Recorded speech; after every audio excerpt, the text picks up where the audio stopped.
ഉമ്മൻചാണ്ടി ഭരിക്കുന്ന സമയത്ത്, കേരളത്തിൻ്റെ വിദ്യാഭ്യാസ മന്ത്രി ബഹുമാനപ്പെട്ട അബ്ദുൾ റബ്ബായിരുന്ന സമയത്ത് നമ്മളുടെ ഒരു മന്ത്രിസഭ കൊണ്ടുവന്ന ഒരു നിയമമുണ്ടായിരുന്നു. എന്തായിരുന്നു പറയാം, നമുക്ക് +2 കഴിഞ്ഞ കുട്ടികൾ, നമുക്കൊക്കെ അറിയാമല്ലോ, ഇവിടേക്കുള്ള എത്ര രക്ഷിതാക്കന്മാർ പറയാറുണ്ട്, +2 കഴിഞ്ഞ് കഴിഞ്ഞാൽ കുട്ടികൾക്ക് തുടർ പഠനത്തിന് വേണ്ടി സഫീഷ്യൻ്റായ സംവിധാനം നമ്മുടെ ജില്ലയിലില്ല. നമ്മുടെ ജില്ലയിലില്ലാത്ത പ്രശ്നമാണ് നമ്മൾ നോക്കുക സാധാരണഗതിയിൽ.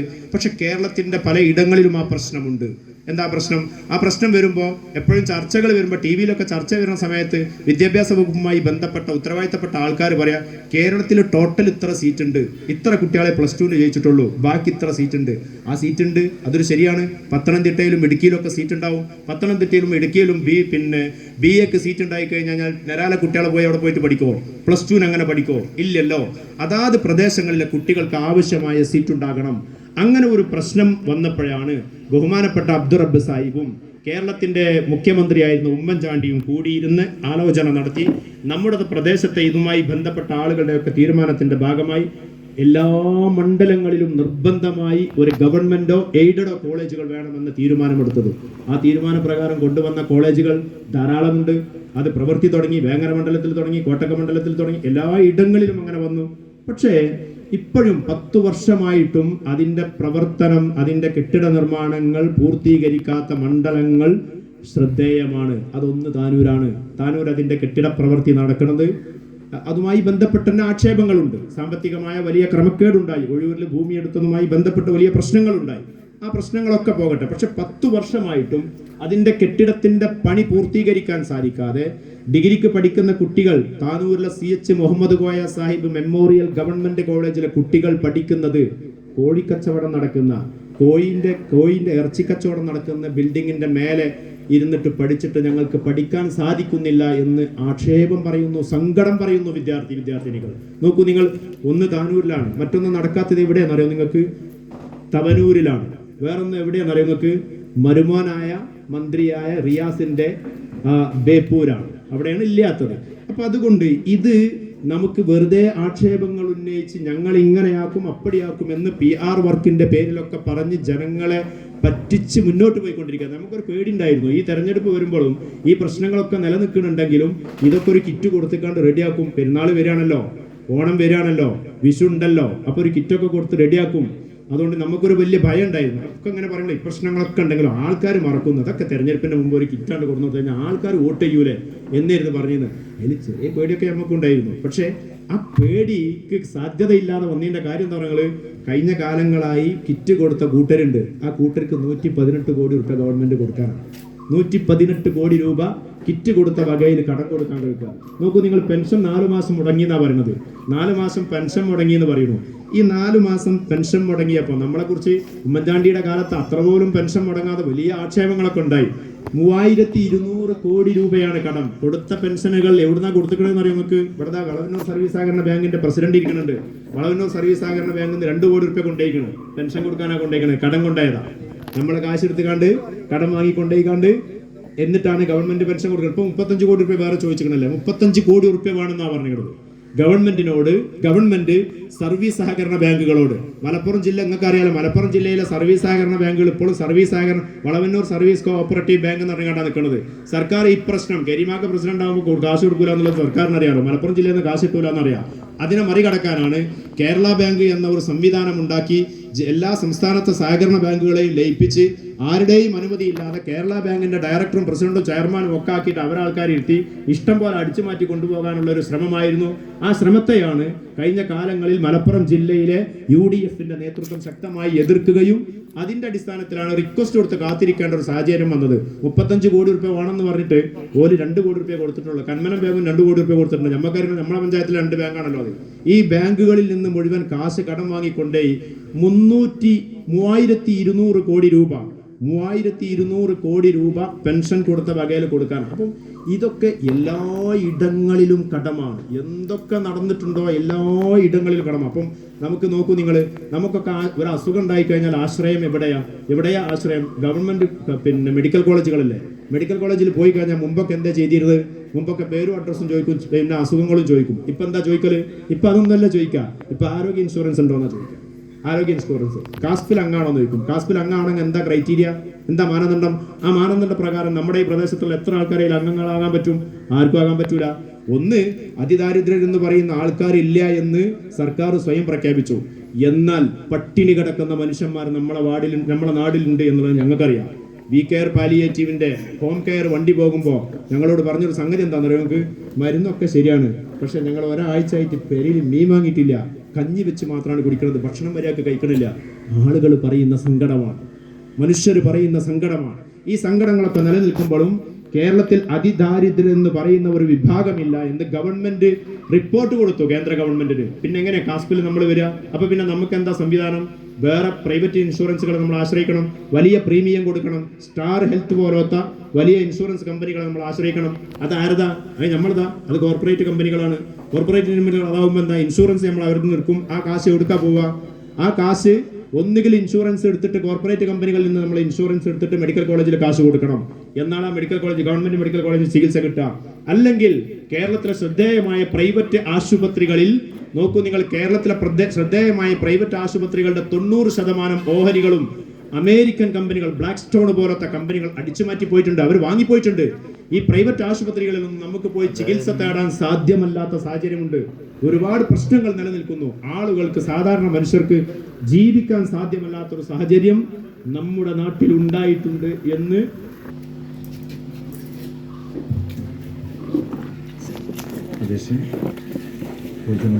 നമ്മുടെ പ്രിയമായ സ്ഥാനാർത്ഥി ആദ്യമാണ് DCC സെക്രട്ടറി ബഷീർ,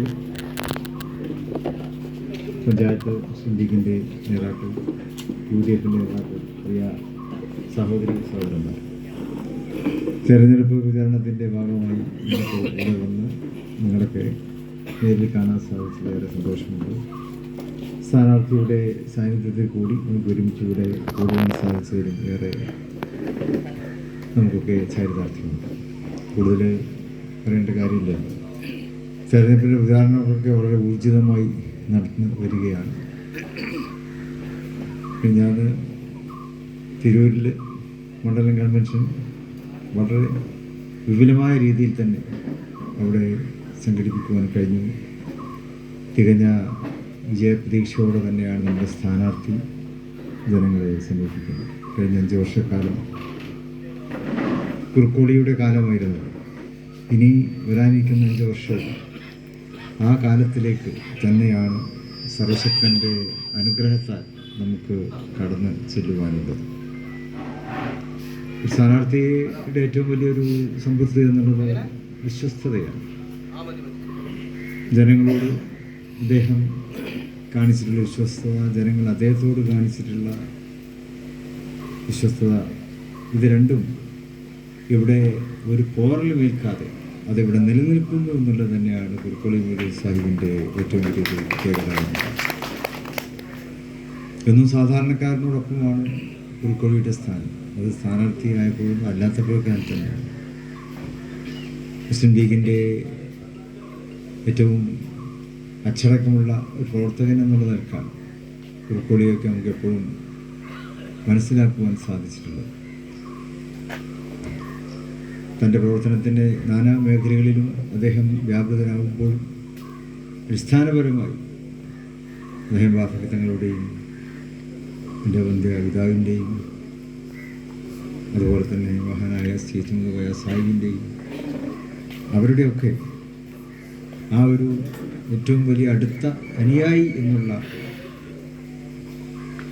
മഹാനായ ഖായിദ് മില്ലത്തിൻ്റെ വരാ സാഹിബിൻ്റെ അവരൊക്കെ അടുത്ത അനുയായി എന്നുള്ള ആ വലിയ മനസ്സോടെയാണ് കുറുക്കോളി മൗലവി സാഹിബ് എപ്പോഴും ജനങ്ങളോട് പെരുമാറാറുള്ളത് എന്നത് ഞാൻ പറയാതെ തന്നെ നിങ്ങൾക്ക് അനുഭവമുള്ള കാര്യങ്ങളാണ്. അതുകൊണ്ട് തന്നെയാണ് കഴിഞ്ഞ തവണ അദ്ദേഹത്തിന് നല്ല നിലക്ക് വിജയിക്കുവാൻ സാധിച്ചത്. ആ വിശ്വസ്തത ഇവിടെ നിലനിൽക്കുന്നു. തീർച്ചയായും ഈ തെരഞ്ഞെടുപ്പിലും ആ വിജയത്തിൻ്റെ ഒരു ആവർത്തനം തന്നെയായിരിക്കും ഇവിടെ ഉണ്ടാവുക. അദ്ദേഹം ചെയ്ത വികസന പ്രവർത്തനങ്ങളെല്ലാം തന്നെ അതിന് സാക്ഷിയാണ്. നിങ്ങളുടെ ഓരോ പ്രശ്നത്തിലും അദ്ദേഹം സജീവമായി ഇടപെട്ടിരുന്നു.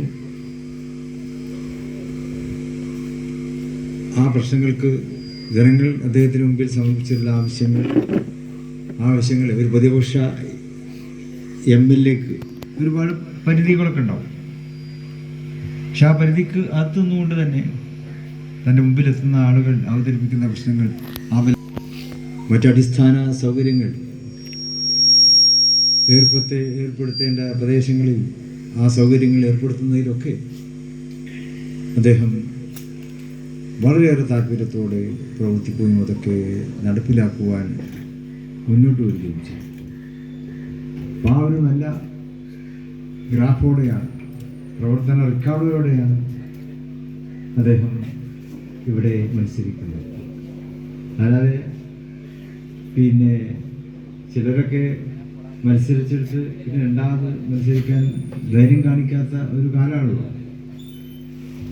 അവിടുന്ന് തൊട്ടടുത്ത ഏതെങ്കിലും ഒരു മണ്ഡലത്തിലേക്ക് പോകുന്നൊരു കാലത്ത് പുൽപ്പള്ളി സാഹിബ് എവിടെയാണോ മത്സരിച്ചത് അവിടെ തന്നെ ഉറച്ചു നിന്നുകൊണ്ട് അദ്ദേഹം വീണ്ടും ജനവിധി തേടി.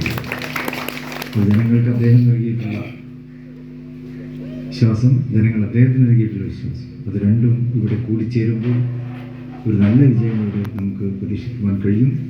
കേരളം കാത്തിരിക്കുന്നതും അത് തന്നെയാണ്.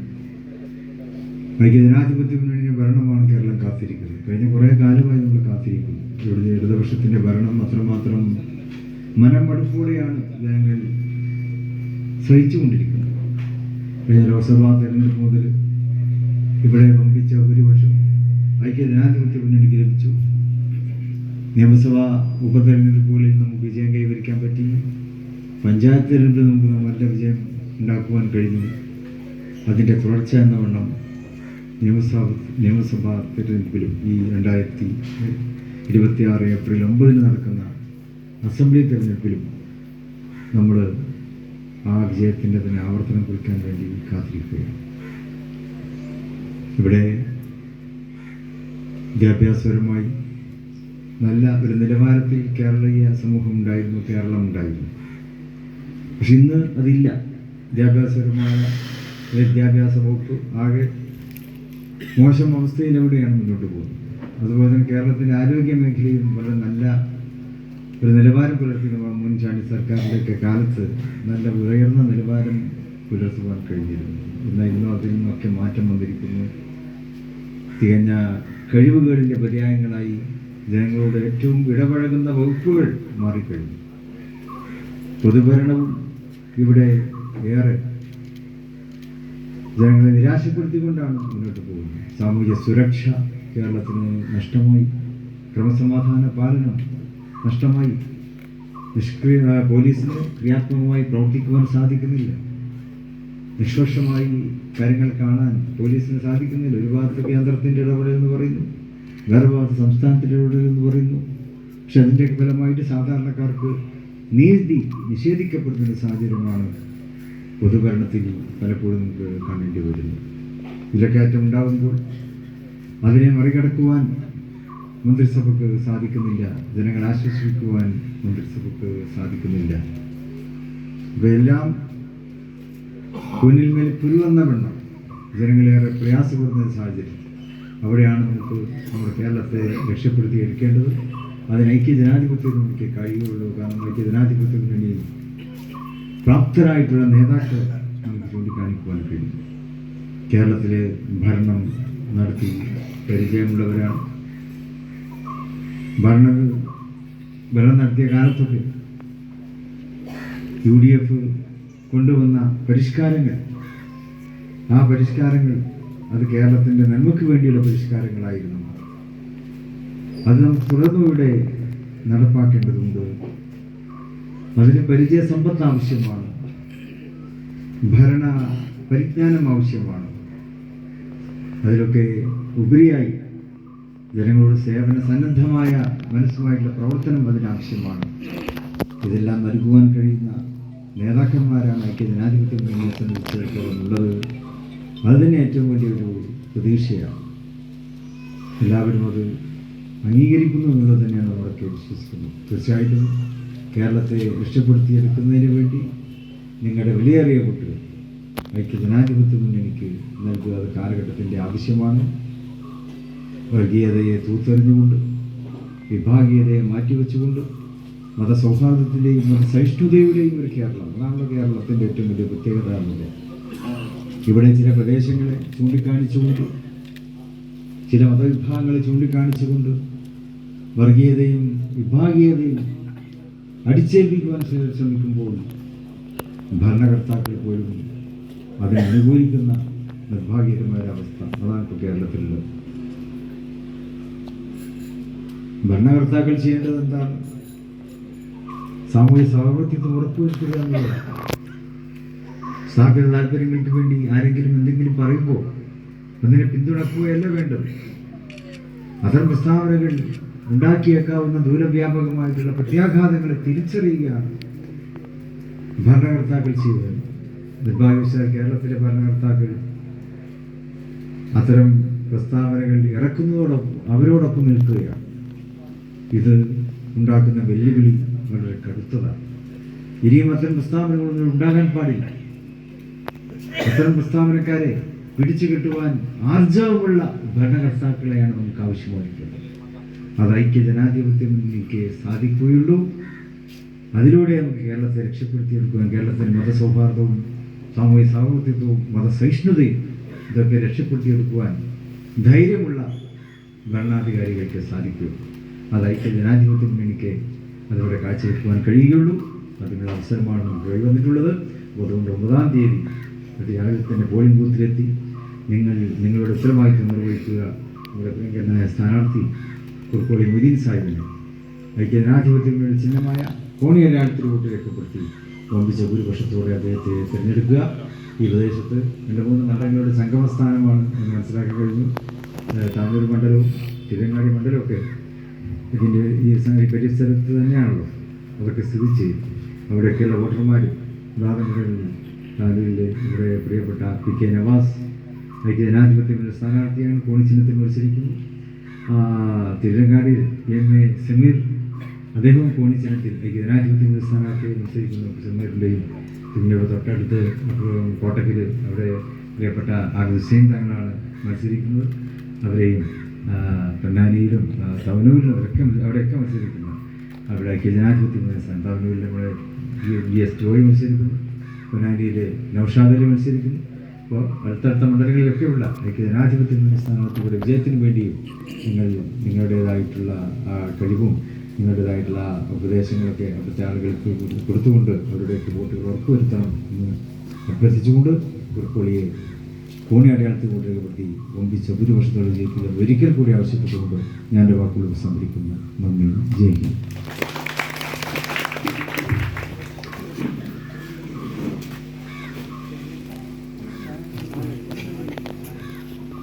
സാമൂഹികമായ അന്തരീക്ഷവും ചുറ്റുപാടുകളും നിലനിൽക്കുക എന്നതാണ് ഞങ്ങൾ പറഞ്ഞു വന്നതും. അതാണ് നോക്കൂ, നിങ്ങൾ ഒരു നിയമസഭാ തെരഞ്ഞെടുപ്പിൽ ചർച്ചയാകേണ്ട വിഷയം ഗ്രാമപഞ്ചായത്ത് തെരഞ്ഞെടുപ്പ് പോലെയല്ല. നിയമസഭാ തെരഞ്ഞെടുപ്പ് എന്ന് പറയുന്നത് നമ്മുടെ പ്രദേശത്തെ വികസന പ്രവർത്തനങ്ങൾ പ്രധാനപ്പെട്ടതാണെങ്കിൽ കൂടി നമ്മൾ കാലങ്ങളായി നമ്മുടെ പാരമ്പര്യത്തെ കാത്തു സൂക്ഷിച്ച പോലെ മനുഷ്യർ തമ്മിലുള്ള സൗഹൃദം, മനുഷ്യർ തമ്മിലുള്ള ബന്ധം നിലനിൽക്കാൻ സാധിക്കണം. അതിന് ഭംഗം വരുന്ന രീതിയിൽ ആരെങ്കിലും ഇടപെട്ടാൽ അതിനെ ആർജവത്തോടെ അരുതെന്ന് പറയാനുള്ള കരുത്ത് ഭരിക്കുന്ന ഗവൺമെൻറ്റിനുണ്ടാകണമെന്നാണ് താങ്കൾ പ്രധാനമായി ഊന്നി പറഞ്ഞത്. നോക്കൂ, നിങ്ങൾ അങ്ങനെയുള്ളൊരു ഗവൺമെൻറ് വരണം, അതിന് ഐക്യ ജനാധിപത്യ മുന്നണിക്ക് സാധിക്കൂ എന്നത് വളരെ പ്രധാനമായ ശ്രദ്ധേയമായൊരു വിഷയമാണ്. നമ്മുടെ നാടിൻ്റെ എല്ലാ അന്തരീക്ഷത്തെയും തകർക്കാൻ പോലീസ് സംവിധാനത്തെയും ഇവിടുത്തെ സകലമാന സർക്കാർ സംവിധാനത്തെയും ഉപയോഗപ്പെടുത്തുന്ന ഒരു ഗതികേട് നമ്മൾ കഴിഞ്ഞ കാലങ്ങളിൽ കണ്ടു. തൃശ്ശൂർ പൂരവുമായി ബന്ധപ്പെട്ടുണ്ടായ പ്രശ്നങ്ങളെ പോലെ മുനമ്പം വിഷയത്തിൽ സർക്കാർ എടുപ്പിക്കാവുന്ന വിഷയമാണ് മുനമ്പം വിഷയം. പക്ഷേ കൊണ്ടുപോവുകയാണ് ഗവൺമെന്റ് ചെയ്യുന്നത്. നമ്മൾ ഉടനീളം പറയുന്നത് അങ്ങനെയാണ്. സർക്കാരിൻ്റെ നിലപാടെന്ന് പറഞ്ഞാൽ സർക്കാർ ഒരു കമ്മ്യൂണിസ്റ്റ് സർക്കാരാണ്. ഒരു ഇടതുപക്ഷ സർക്കാർ എന്ന് നമുക്ക് പറയാൻ പ്രയാസമുണ്ട്. പക്ഷെ ഒരു കമ്മ്യൂണിസ്റ്റ് സർക്കാർ, കമ്മ്യൂണിസ്റ്റ് സർക്കാരിനെ സംബന്ധിച്ചിടത്തോളം അതുകൊണ്ട് ഞങ്ങളിൽ പഴയകാലത്തെ മുദ്രാവാക്യം വിളിക്കലല്ല, ഞങ്ങളിലില്ല മുസ്ലിം രക്തം, ഞങ്ങളിലില്ല ഹൈന്ദവ രക്തം, ഞങ്ങളിലില്ല ക്രിസ്ത്യൻ രക്തം എന്നൊക്കെ പറയുമ്പോൾ നമ്മൾക്ക് ഒരു പ്രശ്നങ്ങൾ നടക്കുമ്പോൾ, ഒരു സമരം നടക്കുമ്പോൾ, ഒരു ജാഥ നടക്കുമ്പോൾ ഭംഗി പറയുന്നത് ഈ രാജ്യത്ത് വിവിധങ്ങളായ നൂറുകണക്കിന് മതങ്ങളിൽ വിശ്വസിക്കുന്ന മനുഷ്യരാണ് നമ്മുടെ നാട്ടിൽ നമ്മൾ ജീവിക്കുന്ന ഒരു ഉത്തമമായ ഭൂമിയാണ് നമ്മുടെ രാജ്യം. ഈ രാജ്യത്തെ എല്ലാ മതവിഭാഗങ്ങൾക്കും അവരുടെ മതങ്ങളിൽ വിശ്വസിക്കാനും അത് ഉൾക്കൊണ്ട് ജീവിക്കാനും അതനുസരിച്ച് അത് പ്രൊപ്പഗേറ്റ് ചെയ്യാനും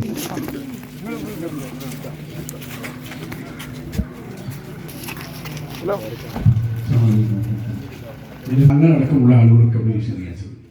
മാത്രമല്ല കേരളത്തിൽ നമ്മൾ ജീവിക്കുകയാണല്ലോ, അപ്പോൾ ഇവിടുത്തെ എല്ലാ ദുരിതവും നമ്മൾ അനുഭവിച്ചു വരികയാണ്. ഏത് ഒരു കാര്യമാണെങ്കിലും നമ്മളത് അനുഭവിച്ചുകൊണ്ടേയിരിക്കുകയാണ്. അപ്പോൾ അതുകൊണ്ട് അതിനെക്കുറിച്ചൊരു വിശദീകരണം നമുക്ക് ആവശ്യമില്ല. ആണുങ്ങളെക്കാൾ കൂടുതൽ സ്ത്രീകളാണ് ഇതിൽ കൂടുതൽ. കാരണം അവർക്ക് നമ്മളെക്കാൾ വാർത്താ മാധ്യമങ്ങളും അതേപോലെ തന്നെ മറ്റ് ചാനൽ കാര്യങ്ങളൊക്കെ ശ്രദ്ധിക്കാൻ അവസരങ്ങൾ കിട്ടുന്നു. അതുകൊണ്ട് ജനങ്ങളെ ഇതിൻ്റെ പ്രാധാന്യമൊന്നും ഇപ്പോൾ പറഞ്ഞ് ബോധ്യപ്പെടുത്തേണ്ട ആവശ്യമില്ല എന്നെനിക്കറിയാം. അതുകൊണ്ട് തന്നെ ഞാൻ മറ്റു കാര്യങ്ങളിലേക്ക് കടക്കാതെ, മാത്രമല്ല ഇവിടെ ഗഫൂർ അടക്കമുള്ള ആളുകൾ സംസാരിക്കാൻ കാത്തിരിക്കുന്നുണ്ട്. ഒറ്റ കാര്യം മാത്രമേ ഞാൻ നിർവഹിക്കുന്നുള്ളൂ, എനിക്ക് വോട്ട് അഭ്യർത്ഥിക്കുക എന്ന ഒരു ചുമതല മാത്രം.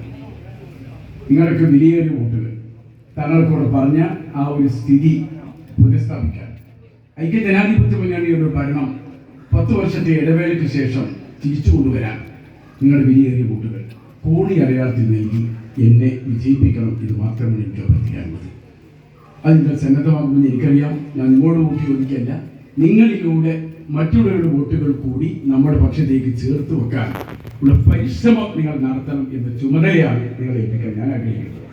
അതുകൊണ്ട് ആ ഉത്തരവാദിത്വം ആണിനെയും പെണ്ണിനെയും എൻ്റെ പ്രിയങ്കരായ ജ്യേഷ്ഠാന്തിമാരെയും സഹോദരിമാരെയും ഞാൻ ഏൽപ്പിച്ചുകൊണ്ട് ഒരിക്കൽ കൂടി എനിക്ക് വോട്ടുകൾ ചെയ്ത് തന്നെ വിജയിപ്പിക്കണം എന്ന അഭ്യർത്ഥിക്കുക കൂടി ചെയ്തുകൊണ്ട് ഞാൻ ചുരുക്കുന്നു. അഭിവാദ്യങ്ങൾ. ജയ് UDF. ബഹുമാനായ താങ്കളും പ്രിയങ്കരനായ സ്ഥാനാർത്ഥിയൊക്കെ നിങ്ങളോട് സംസാരിച്ചു കഴിഞ്ഞു. ഇനി സന്തോഷം പങ്കുവെക്കുന്നതിന് വേണ്ടി നിങ്ങൾക്ക് എന്തോ കേക്കും ലഡും ഒക്കെ വരാനിരിക്കുന്നുണ്ട്. കേക്കും ലഡും ഒക്കെ കഴിക്കുന്നത് വരെ ഞാനൊരു അല്പനേരം സംസാരിക്കാമെന്നാണ് വിചാരിക്കുന്നത്. ഇവിടെ തെരഞ്ഞെടുപ്പ് നടക്കുകയാണ് എന്ന് നമുക്കൊക്കെ അറിയാം. ഈ തെരഞ്ഞെടുപ്പിനെ CPM-ഉം ഇടതുപക്ഷ ജനാധിപത്യ മുന്നണിയും 2 വ്യക്തികൾ തമ്മിലുള്ള തെരഞ്ഞെടുപ്പാക്കി മാറ്റാനുള്ള ശ്രമമാണ് നടക്കുന്നത്. 2 ആളുകൾ തമ്മിലുള്ള തെരഞ്ഞെടുപ്പല്ല ഇവിടെ നടക്കുന്നത്, 2 ആശയങ്ങൾ തമ്മിലുള്ള തെരഞ്ഞെടുപ്പാണ് എന്നാണ് നമ്മൾ തെരഞ്ഞെടുപ്പിന്റെ ഭാഗമായി നിങ്ങളുടെ വീട്ടിലേക്ക് വോട്ട് അന്വേഷിച്ചു വരുന്ന ഇടതുപക്ഷ ജനാധിപത്യ മുന്നണി എന്ന് പറയാൻ കഴിയില്ല, സ്വതന്ത്രന്റെ ആളുകളോട് പറയാൻ ഉള്ള ചായ കൊടുത്ത് അവരെ കയറ്റി നിർത്തിയിട്ട് ചോദിക്കേണ്ട ഒരു ചോദ്യം, കേരളത്തിന്റെ ഒരു മെഡിക്കൽ കോളേജിൽ ഒരു പെൺകുട്ടി കയ്യിന് വീണിട്ട് പൊട്ടലുണ്ടായിട്ട് കൊണ്ടുപോയിരുന്നു. നിങ്ങൾ അറിഞ്ഞിരുന്നു ആ കാര്യം? ഒരു 9 വയസ്സുകാരിയായിരുന്നു. ഇവിടെ കൊണ്ടുപോയപ്പോ അവളുടെ കൈ ചെറിയ പൊട്ടാണ്. നിങ്ങളുടെ പലരുടെയും കൈയൊക്കെ വീണ്, കുട്ടികളുടെയൊക്കെ കൈ വീണ് പൊട്ടിയിട്ടുണ്ടാവും. ഞാൻ ഫുട്ബോൾ കളിച്ചിട്ട് കൈയും കാലൊക്കെ പൊട്ടിയിട്ടുണ്ട്. കൊണ്ടുപോകുന്നു, പ്ലാസ്റ്റർ ഇടുന്നു, കൊണ്ടുവരുന്നു. ഈ പെൺകുട്ടിക്ക് 2ാമത്തെ ദിവസം പ്ലാസ്റ്റർ ഇട്ടപ്പോൾ 2ാമത്തെ ദിവസം കയ്യിന് വലിയ വിങ്ങലായി. വിങ്ങൽ കൂടിയപ്പോൾ മെഡിക്കൽ കോളേജിലേക്ക് വീണ്ടും തിരിച്ചു കൊണ്ടുപോയി. അവളുടെ അമ്മയോട് അവൾ പറഞ്ഞു, അമ്മ വല്ലാത്ത വേദനയുണ്ട്. അമ്മ പിന്നെയും കൊണ്ടുപോയി. 3 പ്രാവശ്യം കൊണ്ടുപോയപ്പോഴും അവിടുത്തെ ഡോക്ടർ പറഞ്ഞത് അത് പ്രശ്നമില്ല എന്നാണ്.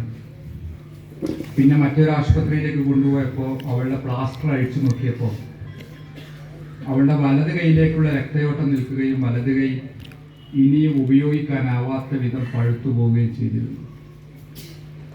ആ കൈ മുറിച്ചു മാറ്റി നമ്മൾ ഒരു വാർത്തയായി കേട്ടതാണ്. ആ കൈ തിരിച്ചു കൊടുക്കാൻ അന്ന് ഈ കേരളത്തിന്റെ ക്യാബിനറ്റിലിരിക്കുന്ന ഇരുന്നിരുന്ന നിങ്ങളുടെ കാൻഡിഡേറ്റ് എന്താണ് ചെയ്തത് എന്ന ചോദ്യം നിങ്ങൾ ചോദിക്കേണ്ടതുണ്ട്. ഇവിടെ അഷ്റഫ് നിങ്ങളോട് കുറെ കാര്യങ്ങൾ പറഞ്ഞു. നമ്മളൊക്കെ പെരുന്നാളിനും വിഷുവിനും ഓണത്തിനൊക്കെ യാത്ര പോകുന്നവരാണ്, കുട്ടികളൊക്കെ എവിടേക്കൊക്കെ പോകുന്നവരാണ്. അങ്ങനെ ഒരു ആഘോഷത്തിന്റെ സമയത്താണ് നമ്മൾ കേട്ട ഒരു വാർത്ത, താനൂരിലെ തൂവൽ തീരത്തേക്ക് ബോട്ടിൽ യാത്ര ചെയ്ത മനുഷ്യര് ബോട്ടപകടത്തിൽ മരിച്ച വാർത്ത. ഒരു കയ്യിൻ്റെ നീളമുള്ള കുട്ടികളുടെ മൃതദേഹം ഇങ്ങനെ വീടുകളിലേക്ക് കൊണ്ടുപോകുന്നത്, അവരെ കിട്ടാതെ ആർത്തലച്ച് കരയുന്ന കുടുംബങ്ങളുടെ വലിയ കരച്ചിൽ. ആ കരച്ചിലിന് നിങ്ങളുടെ സ്ഥാനാർത്ഥി എന്ത് മറുപടിയാണ് പറഞ്ഞത്? ആ കുടുംബങ്ങളുടെ നഷ്ടത്തിന് നിങ്ങളുടെ സ്ഥാനാർത്ഥി എന്താണ് മറുപടിയായി കൊടുത്തത്? അവരോട് നിങ്ങൾ പറയണം. ആ ബോട്ടിന് ലൈസൻസ് കൊടുക്കുന്നത് മുതൽ പിന്നീട് ആ കേസിൽ നിന്ന് ആ ബോട്ടിന്റെ ഉടമയെ രക്ഷിക്കുന്നത് വരെയുള്ള തീരുമാനങ്ങളിൽ അയാളോടൊപ്പം നിന്നയാൾക്ക് വേണ്ടി വോട്ട് ചോദിച്ചുകൊണ്ടാണ് നിങ്ങൾ ഞങ്ങളുടെ വീട്ടിലേക്ക് കടന്നു വന്നിരിക്കുന്നത്. നമ്മുടെ നാട്ടിൽ ഇതുപോലെയുള്ള ഒരുപാട് മാവുകളുള്ള ഒരു നാടാണ്. ആ മാവിന്റെ ചുവട്ടിൽ നമ്മളൊക്കെ കളിച്ചതാണ്, നമ്മളൊക്കെ ഒരുമിച്ചിരുന്ന് കളിച്ചതാണ്. നമുക്ക് മതവും ജാതിയും നോക്കിയിട്ടല്ല കളി ഉണ്ടായിരുന്നത്. ഊഞ്ഞാല് കെട്ടി ഈ കാലക്കായാൽ കുട്ടികൾ പരസ്പരം ഊഞ്ഞാലിൽ പരസ്പരം ആട്ടിയിരുന്നു. ആ ഊഞ്ഞാലുകളൊക്കെ അഴിച്ചു കളയണമെന്നും നിങ്ങൾ ഹിന്ദുവാണ് എന്നും മുസ്ലിമാണ് എന്നും മലപ്പുറം ജില്ലയിൽ മുസ്ലിം സമുദായത്തിന് പ്രത്യേകമായ പ്രിവിലേജ് ഉണ്ടെന്നും അവർക്ക് മലപ്പുറം ജില്ലയിൽ പലപ്പോഴും ഹോട്ടലുകൾ തുറക്കാറില്ലെന്നും മലപ്പുറം ജില്ലയിൽ നോമ്പ് കാലത്ത് ആളുകൾക്ക് ഭക്ഷണം കിട്ടാറില്ല എന്നുമൊക്കെ കേരളത്തിന്റെ മണ്ണിൽ ഒരു വർഗീയവാദി ഉറക്കെ വിളിച്ചു പറഞ്ഞപ്പോൾ നിങ്ങളുടെ സ്ഥാനാർത്ഥി എന്താണ് അതിന് മറുപടി പറഞ്ഞത്?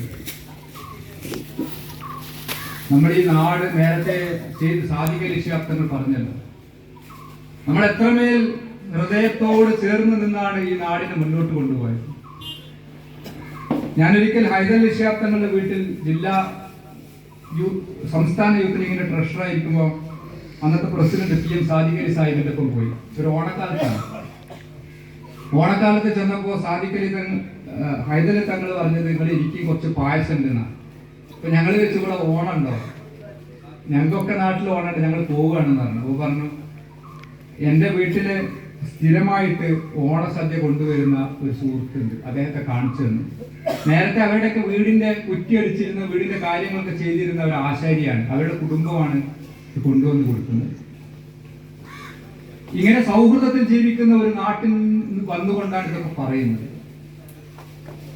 നേരത്തെ അഷ്റഫ് പറഞ്ഞല്ലോ, പാലുണ്ടാക്കാം, അതിന് കോൺക്രീറ്റ്, സിമെന്റും മണ്ണും കല്ലും കമ്പിയൊക്കെ മതി പാലം ഉണ്ടാക്കാൻ. മനുഷ്യർ തമ്മിലുള്ള പാലം എന്ന് പറയുന്നത് സ്നേഹത്തിന്റെ, സൗഹൃദത്തിന്റെ പാലമാണ്. ഈ നാടെത്ര വലിയ സ്നേഹത്തിന്റെ നാടായിരുന്നു. അബ്ദുറഹ്മാൻ എന്ന് പറയുന്ന, ഞാൻ സ്ഥാനാർത്ഥിയുടെ പേര് തന്നെ പറയണം, അബ്ദുറഹ്മാൻ എന്ന് പറയുന്ന മന്ത്രി, വെള്ളാപ്പള്ളി നടേശൻ എന്ന് പറയുന്ന ഒരു വർഗീയവാദി ഇങ്ങനെ പുലമ്പുമ്പോ നിങ്ങൾക്കൊന്ന് നിർത്ത്, ഈ നാട് അങ്ങനെയല്ല എന്ന് പറയാൻ ധൈര്യം കാണിച്ചു. ഇത് എടശ്ശേരി ഗോവിന്ദൻ നായരുടെ നാടാണ്. എടശ്ശേരി നിങ്ങൾക്കൊക്കെ, ഇവിടുത്തെ വയസ്സായ മനുഷ്യന്മാരൊക്കെ എടശ്ശേരിയുടെ കവിതകൾ പഠിച്ചിട്ടുണ്ടാവും. ഭൂതപ്പാട്ടി എന്ന് പറയുന്ന രസകരമായ ഒരു കവിതയുണ്ട്. ഒരു കുട്ടിയെ, ചെറിയ കുട്ടിയെ, ഭൂതം എങ്ങനെ ഉണ്ടായതെന്നാണ് ആ കഥ. ചെറിയ കുട്ടിയെ അമ്മ അങ്ങനെ ഒരുക്കിയിട്ട് നേരിയതൊക്കെ എടുത്തിട്ട് കുന്നുകയറി പോകുന്ന കുട്ടിയെ കുറിച്ച് അമ്മ ഇങ്ങനെ പറയാം, പിന്നെ കുട്ടിയെ ഭൂതം പിടിക്കുന്നു. അങ്ങനെ നല്ല രസകരമായ, കുട്ടികൾക്കൊക്കെ വായിച്ചു കൊടുക്കാൻ പറ്റുന്ന നല്ലൊരു കവിതയാണ്. എടശ്ശേരി എഴുതിയ മറ്റൊരു കവിതയാണ് ഇസ്ലാമിലെ വന്മല എന്ന് പറയുന്ന കവിത. കവിത ഞാൻ ഇങ്ങനെയാണ് ഓർക്കുന്നത്: 100% ഒരാര്യക്കൂറും കുടുമയുമുള്ള ഹിന്ദു ഞാനെങ്കിലും മാപ്പിളയെ നീ എൻ അലവിയെങ്കിൽ എൻ തോളിൽ കൈയിട്ട് നടന്നുകൊള്ളുക. കടുക്കനിടാതെ കാതുകുത്താതെ നടന്നുകൊള്ളുക. കവിത എന്റെ പഴയ ഓർമ്മ കേട്ടോ. കടുക്കനിടാതെയും കാതുകുത്താതെയും നടന്നുകൊള്ളുക. കാഫിർ എന്നെ വിളിച്ചുകൊള്ളുക. ഇതിനെ കാഫിർ എന്നൊക്കെ വിളിച്ചോ അലവിയെ? ഇതിനെന്തും വിളിച്ചോ, ഇത് കാതൊന്നും കുത്തണ്ട. 100% ആര്യക്കൂറും കുടുമയുമുള്ള ഹിന്ദുവാണ് ഞാൻ നല്ല ഹിന്ദുവാണ്. എന്നാലും നമുക്ക് തോളിൽ കൈയിട്ട് നടക്കാം. ഇത് പറയാനുള്ള ഒരു കാരണമുണ്ട്. ഈ തൻ്റെ ചെറുപ്പകാലത്ത് അലവിയും ഇടശ്ശേരിയും കവിയും തമ്മിൽ നടന്നിരുന്ന ഒരു രസകരമായ കാലത്തെക്കുറിച്ച് പറയാം. ഇവിടെ ഇരിക്കുന്ന കാരണവന്മാർക്ക് ആ കവിത കേട്ടാൽ വായിച്ചാൽ അത് നല്ല അവരുടെ ഗൃഹാതുരത തോന്നുന്ന ഒരു കവിതയാണ്. നമ്മൾ ഞാവൽപ്പഴം വീണത് പെറുക്കി പരസ്പരം കടിച്ച് പുളിമാറി കടിച്ച് പരസ്പരം പകുത്തു കൊടുത്തില്ലേ? നീ ഉറങ്ങിയപ്പോൾ ബെഞ്ചിലിരുന്ന് നീ ഉറങ്ങിയപ്പോൾ ഞാൻ ഉറങ്ങിയപ്പോൾ നീയും പരസ്പരം ഇക്കിളി കൂട്ടി ഉണർത്തിയില്ലേ? എന്നിട്ട് എനിക്ക് വിശന്നപ്പോ നിന്റെ ഉപ്പാന്റെ ചായക്കടയിൽ നിന്ന് ആരും കാണാതെ നീ 2 പൂവൻ പഴം മടിയിൽ ഒളിപ്പിച്ച് എനിക്ക് കൊണ്ടുവന്ന് തന്നില്ലേ? ഞാനത് വിശപ്പ് തീരുവോളം കഴിച്ചില്ലേ? എന്നിട്ടാണ് ഇങ്ങനെ അവസാനിപ്പിക്കുന്നത്. നമുക്ക് ഈ കേരളത്തിന്റെ ശബളിതയെ, ഈ നാടിന്റെ ശബളിതയെ തോളിൽ കൈയിട്ട് വളർത്തിയെടുക്കാം. ഇടശ്ശേരിയുടെ കുറ്റിപ്പുറം പാലൊക്കെ എഴുതിയ ഇടശ്ശേരിയുടെ കവിതയാണ്. ഈ നാട്ടില് ഒരാൾ വന്നിട്ട് പറയാണ്, നിങ്ങൾ രണ്ടാണ്, നീ മുസ്ലിമാണ്, നീ ഹിന്ദുവാണ്, നീ പരസ്പരം വ്യത്യസ്തനാണ്. മുസ്ലിം ഏറെ നേടുന്നു, ഹിന്ദുവിന് കുറച്ച് കിട്ടുന്നു എന്നൊക്കെ പറയാം. എന്താ അബ്ദുറഹ്മാൻ പറഞ്ഞത്? എന്താണ് അബ്ദുറഹ്മാൻ പറഞ്ഞത് എന്ന് നിങ്ങൾ നിങ്ങളുടെ വീട്ടിൽ വരുന്ന ആൾക്കാരോട് ചോദിക്കണം. ഈ സൗഹൃദത്തെ തകർത്തിട്ട് നമ്മൾ എങ്ങോട്ടാണ് പോകുന്നത്? ഇപ്പൊ സാദിഖലി തങ്ങൾ പറഞ്ഞൊരു കാര്യമുണ്ട്. ഇപ്പൊ ഞങ്ങൾ ഇരിക്കുമ്പോൾ അദ്ദേഹം പറഞ്ഞത് നമുക്കൊരു വകുപ്പ് വേണം, കേരളത്തിൽ അധികാരം കിട്ടിയാൽ നമുക്കൊരു വകുപ്പ് വേണം, ടോളറൻസിന്റെ വകുപ്പ്. എന്താ ടോളറൻസ് എന്ന് പറയുന്ന ഇംഗ്ലീഷ് വാക്കിന്റെ വകുപ്പ്? സഹിഷ്ണുത എന്നാണ്, സഹിക്കാനുള്ള ശേഷി എന്നതാണ്. പ്രിയപ്പെട്ടവരെ, ഞാൻ അവസാനിപ്പിക്കാം. നിങ്ങൾ കുറെ സമയമായി വന്നിട്ട് എല്ലാവർക്കും വെള്ളവും ബിസ്ക്കറ്റും ചായയൊക്കെ കിട്ടിയെന്നാണ് വിചാരിക്കുന്നത്. നമ്മളുടെ കുട്ടികൾക്ക് വരും കാലത്തേക്ക് മാറ്റി വെക്കാൻ നമുക്ക് എന്തെങ്കിലുമൊക്കെ ഉണ്ടാവണം. ഞാൻ തുടക്കത്തിൽ പറഞ്ഞത് ഇത് 2 രാഷ്ട്രീയങ്ങൾ തമ്മിലുള്ള, 2 ആശയങ്ങൾ തമ്മിലുള്ള മത്സരമാണ്.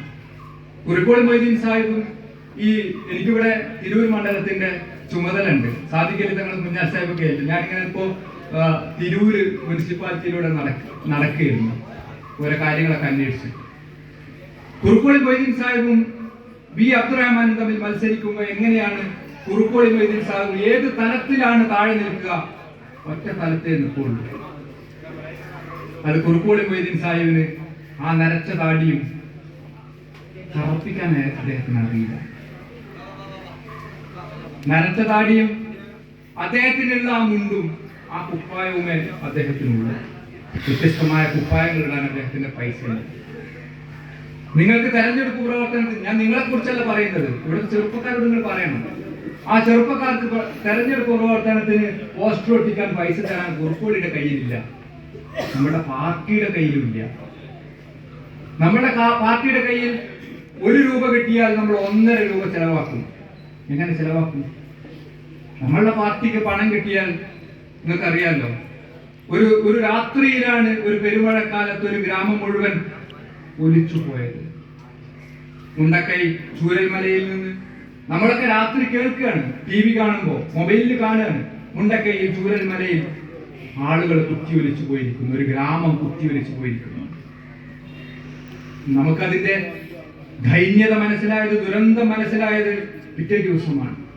നിലമ്പൂരിൽ നമ്മളുടെ പ്രവർത്തകർ, നമ്മുടെ സഹപ്രവർത്തകർ ഇങ്ങനെ പുഴയിലേക്ക് നോക്കി നിൽക്കുമ്പോൾ ഒരു കരള് മാത്രം ഒഴുകി വരികയാണ്, ഒരു കുഞ്ഞിക്കൈ മാത്രം ഒഴുകി വരികയാണ്, ഒരു വൃക്ക മാത്രം ഒഴുകി വരികയാണ്. പിന്നെ നോക്കിയപ്പോ ദൂരെ ഒരു കുടൽമാല ഒരു നായ കടിച്ചു പറിക്കുകയാണ്. ഇസ്മയിൽ മൂത്താടം അദ്ദേഹം ഈ മെഡിക്കൽ കോളേജ് അവിടുത്തെ ആശുപത്രിയിൽ ഇതിങ്ങനെ പെറുക്കി കൂട്ടിനോട്ട് നിന്നിട്ട് പറയാണ്, ചിരി മാറാത്ത ഒരു പെൺകുട്ടിയുടെ മുഖം മാത്രം ഒഴുകി വരികയാണ്. നമ്മളെന്താ പറഞ്ഞത്? ഇതിന് മാറ്റം ഉണ്ടാവണം. ഞങ്ങൾ അവർക്ക് വീട് വെച്ചു കൊടുക്കും. വീടൊന്നും ഒരു പരിഹാരമല്ല കുടുംബം പോയവർക്ക്. ഞാൻ മുണ്ടക്കൈ ചൂരൽമലയിൽ ഈ പ്രളയം നടന്ന സമയത്ത് ഞാൻ പോയിരുന്നു. അവിടെ യഹിയാഖാൻ ഞങ്ങളുടെ സുഹൃത്താണ്, യൂത്ത് ലീഗിന്റെ അവിടുത്തെ നേരത്തെ ഭാരവാഹിയായിരുന്നു, ഇപ്പൊ ജില്ലാ മുസ്ലിം ലീഗിന്റെ ട്രഷററാണ്. യഹിയ പറഞ്ഞ് കുറെ കുട്ടികൾ ഇവിടെ ഗഫൂർ ഒന്ന് വന്ന് കാണും, താഴത്ത് കിടക്കുന്നുണ്ട്. കുറെ ഇവിടെ നിൽക്കുന്ന ചെറുപ്പക്കാരെ പോലത്തെ ചെറുപ്പക്കാര് പോലെ അവിടെ ഇങ്ങനെ ഒരു ബെഡിട്ട് അങ്ങനെ കിടക്കുകയാണ്. ഓരൊക്കെ രക്ഷപ്പെട്ടവരാണ്. രക്ഷപ്പെടാനുള്ള കാരണം അവര് ബാംഗ്ലൂരിലും ബോംബെയിലും ഹൈദരാബാദിലും പല സ്ഥലത്തും പഠിക്കുന്ന കുട്ടികളാണ്, ജോലിക്ക് പോയവരാണ്. തിരിച്ചു വന്നപ്പോൾ വീടുമില്ല, ജീവിതമില്ല, ഒന്നുമില്ല. പരസ്പരം കാണുന്ന ഒരു സൗഹൃദം മാത്രമാണ്. ഒരു വീട്ടിട്ടങ്ങനെ അഡ്രസ് ഇല്ല, വീടില്ല. നമ്മൾ തീരുമാനിച്ചു അവർക്ക് വീടുണ്ടാക്കി കൊടുക്കണം. അവിടെ വീടുണ്ടായി. നമ്മൾ വീട് കൊടുക്കുമെന്ന തീരുമാനം ചെയ്ത് സാദിഖ് അലി ശിഹാബ് തങ്ങൾ പറഞ്ഞില്ലായിരുന്നുവെങ്കിൽ ഞാൻ ഉറപ്പിച്ചു പറയാം, ഇടതുപക്ഷ ജനാധിപത്യ മുന്നണി അങ്ങനെ ഒരു സംവിധാനത്തിലേക്ക് വരുമായിരുന്നില്ല. നമ്മളെടുത്ത് കിട്ടുന്നത് മുഴുവൻ നമ്മൾ ചെലവാക്കും. വളവന്നൂർ ഉണ്ടാവും, CS സെന്റർ ഉണ്ടാവും, അവിടെ അങ്ങനെ കൊടുക്കുകയാണ്. നമുക്ക് കൊടുക്കാൻ ഒരുപാട് ആളുകൾ, വാങ്ങാൻ ഒരുപാട് ആളുകളുണ്ട്. നമ്മൾ പണം സമ്പാദിച്ചു വെച്ചിട്ടില്ല. ഇന്ത്യ രാജ്യത്തെ ഏറ്റവും വലിയ രാഷ്ട്രീയ പാർട്ടി, സമ്പത്തുള്ള രാഷ്ട്രീയ പാർട്ടി ഏതാണെന്ന് വെച്ചാൽ അത് BJP ആണ്. ഉത്തരേന്ത്യയിൽ അവർക്ക് അലഹബാദിലാണെന്ന് തോന്നുന്നു വലിയ 12 നിലയുള്ള ബിൽഡിംഗ് ഉണ്ട്. അതിലൊരു നില മുഴുവൻ പത്രക്കാർക്ക് വിട്ടുകൊടുത്തത്. രണ്ടാമത്തെ പാർട്ടി CPM എന്ന് പറയുന്ന പാർട്ടിയാണ്. എന്നാലും CPM-ന്റെ ആൾക്കാർ നിങ്ങളുടെ വീട്ടിലേക്ക് പിരിവിന് വരും. എന്തിനാ പിരിവ് എന്ന് വെച്ചാൽ എന്തിനാന്ന് അവർക്ക് പറയില്ല, അവർക്ക് അറിയില്ല. ഈ പിരിവ് കൊടുത്തില്ല കച്ചവടക്കാർക്ക് പേടിയാണ്, ഒരു ഉപദ്രവിക്കുന്നതാണ്. പക്ഷെ മുസ്ലിം ലീഗ് ഒരൊറ്റ പ്രഖ്യാപനമാണ്, മുണ്ടക്കൈ ചൂരൽമലയിൽ ആളുകൾക്ക് വീട് വെച്ചു കൊടുക്കണം. ആരെയും ഭീഷണിപ്പെടുത്തിയില്ല. നമ്മൾ ഓൺലൈൻ ആപ്ലിക്കേഷനിലേക്ക് പണം ഇങ്ങനെ വന്ന് നമുക്ക് അത് 30 കോടിയിലേക്കൊക്കെ എത്തുക. നമ്മൾ വീടുണ്ടാക്കി കൊടുക്കും. ഞാൻ പറഞ്ഞു വന്നത് മൊയ്തീൻ സാഹിബ് നിങ്ങൾക്ക് തരാൻ ഒരല്പ സ്നേഹവും സൗഹൃദവും ഇങ്ങനെ കുറെ കാര്യങ്ങളാണ്. നാട്ടിൽ റോഡും പാലൊക്കെ ഉണ്ടാക്കാൻ ആളുകൾ കഴിയും, ഇവിടെ പഞ്ചായത്തിന്റെ ഇവർക്കൊക്കെ കഴിയും. പക്ഷെ നമുക്ക് ഈ നാടിനെ മാറ്റിയെടുക്കണം. നേരത്തെ പറഞ്ഞതുപോലെ പിണറായി വിജയന്റെ ഈ ഒരു ധാർഷ്ട്യത്തെ ഇല്ലാതാക്കണം. ഇപ്പൊ ഞാനിങ്ങനെ പ്രസംഗിച്ചുകൊണ്ടിരിക്കുമ്പോൾ അവിടെ ഒരു വർത്താനം പറയുന്നുണ്ട്, അതൊരു പ്രശ്നമല്ല, എനിക്കത് എന്നെ അസ്വസ്ഥപ്പെടുത്തുന്നില്ല. അതിന്റെ കൂട്ടത്തിൽ നിന്ന് ഒരാൾ നീച്ചിട്ട് ഒരു ചോദ്യമുണ്ട് എന്ന് പറഞ്ഞാൽ ഞാൻ ആ ചോദ്യത്തിന് ഉത്തരം പറയാൻ ബാധ്യസ്ഥനാണ്. കാരണം ഞാൻ ജില്ലാ മുസ്ലിം ലീഗിന്റെ സെക്രട്ടറിയാണ്, ഉത്തരം പറയണം ഞാൻ. പക്ഷെ പിണറായി വിജയനോട് ചോദ്യം ചോദിച്ചു വീട്ടിൽ പോയി ചോദിക്കാനാണ് പറഞ്ഞത്. നമുക്ക് വീട്ടിൽ പോയി ചോദിക്കാനുള്ള മുഖ്യമന്ത്രി അല്ല വേണ്ടത്. താൽക്കാലികമായി നിങ്ങളൊക്കെ വോട്ട് ചെയ്യണം എന്നുള്ളതിലേക്ക് വന്നിരിക്കുകയാണ്. പക്ഷെ നമ്മുടെ മക്കളോട് നിങ്ങൾ പറയണം, നമ്മളിങ്ങനെ സ്വസ്ഥത്തോടുകൂടി ഇരിക്കുന്നത് ഈ പതാക ഉണ്ടായതുകൊണ്ടാണ്, ഇന്ത്യൻ നാഷണൽ കോൺഗ്രസ് ഉണ്ടായതുകൊണ്ടാണ്, ഇന്ത്യൻ യൂണിയൻ മുസ്ലിം ലീഗ് ഉണ്ടായതുകൊണ്ടാണ്. ഇതില്ലാതായി പോയപ്പോഴാണ് പലപ്പോഴും പലതും നഷ്ടപ്പെട്ടു പോയത്. ഞാൻ അവസാനിപ്പിക്കുകയാണ്. നിങ്ങൾക്ക് മുഹമ്മദ് അഹ്ലാഖ് എന്ന പേര് നിങ്ങളിൽ എത്ര പേർക്ക് അറിയാമെന്നറിയില്ല. നമ്മൾ മറന്നുപോയ ഒരു പേരാണ്. ഡൽഹിയുടെ പിന്നെ തൊട്ടടുത്താണ് മുഹമ്മദ് അഹ്ലാഖിന്റെ വീട്, UP-യിലാണ്.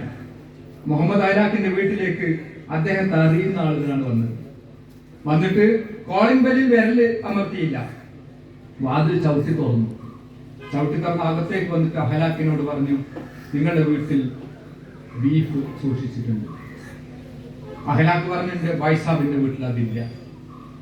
അവിടെ നിന്നില്ല, അടുക്കളയിലേക്ക് പോയി ഫ്രിഡ്ജ് തുറന്നിട്ട് ഫ്രിഡ്ജിനകത്ത് നിന്ന് ഇറച്ചി എടുത്തപ്പോൾ അഹ്ലാഖിന്റെ മകള് പറഞ്ഞു, അത് ആട്ടിറച്ചിയാണ്, ബീഫെല്ലാം. പക്ഷെ അവർക്ക് അടിച്ചു കൊല്ലാൻ ആടാണോ ബീഫാണെന്ന് നോക്കണ്ട. പിന്നിൽ നിന്ന് ഇഷ്ടിക കൊണ്ട് അടിച്ചത് അഹ്ലാഖിനെ അറിയുന്ന ഒരാളായിരുന്നു.